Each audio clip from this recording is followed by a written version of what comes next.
आचार्य जी कहते हैं कि निष्काम कर्म योग के विषय में अर्जुन को समझा रहे हैं कृष्ण, और बता रहे हैं कि किस तरह ज्ञान और कर्म में अंततः महत्वपूर्ण तो कर्म ही है।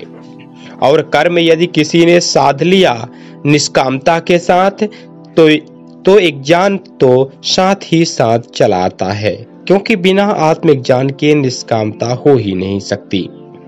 दो बातें यहाँ पर श्री कृष्ण ने समझा दी।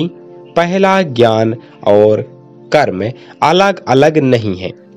जो बिना एक ज्ञान के कर्म करे उसका कर्म निश्चित रूप से सकाम होगा, क्योंकि अगर आत्मज्ञान नहीं है तो आपको पता ही नहीं होगा कि आप कौन हैं और आपको किसके लिए कर्म करना है।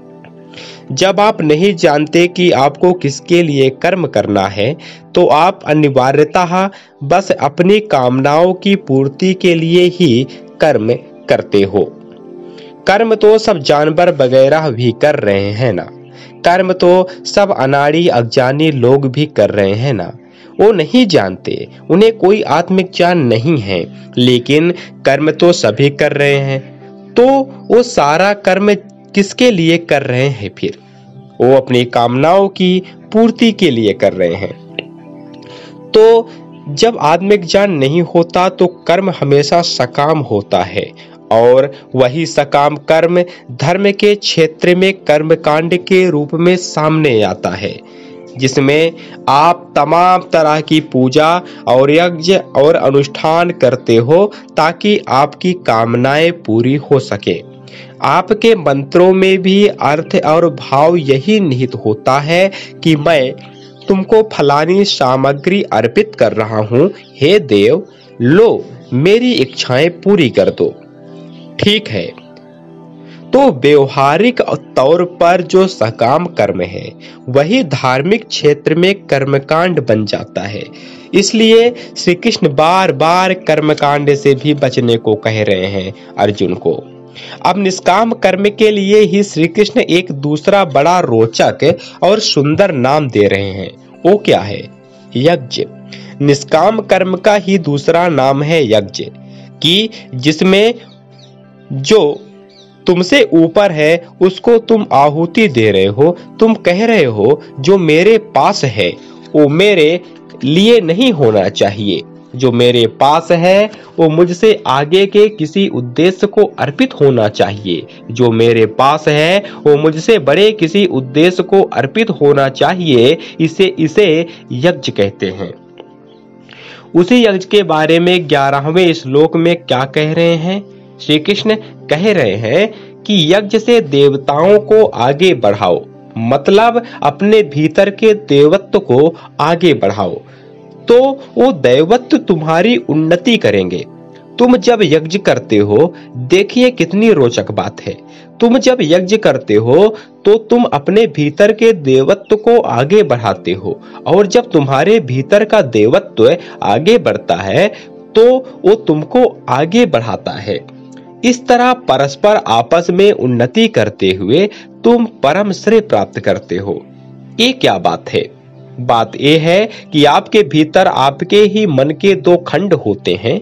एक खंड वो जो आत्मा की ओर आकर्षित होता है, जो आपको मान लीजिए इस जैसे किसी अवसर पर, इस स्थान पर लेकर के आया है, और आपके ही भीतर मन का एक दूसरा खंड है न, जो आपको रोक रहा था यहाँ आने से, अड़चन पैदा कर रहा था या संदेह बता रहा था।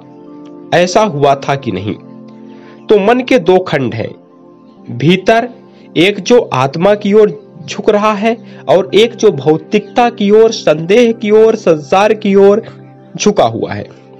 श्री कृष्ण कह रहे हैं जब तुम यज्ञ करते हो, माने जब तुम सही काम स्वयं को, अपनी ऊर्जा, अपने संसाधन, अपने समय, अपनी निष्ठा को लगाते हो, तो तुम्हारे ही मन का वो हिस्सा शक्ति पाता है, वर्धन पाता है, जो आत्मा की ओर झुका हुआ है।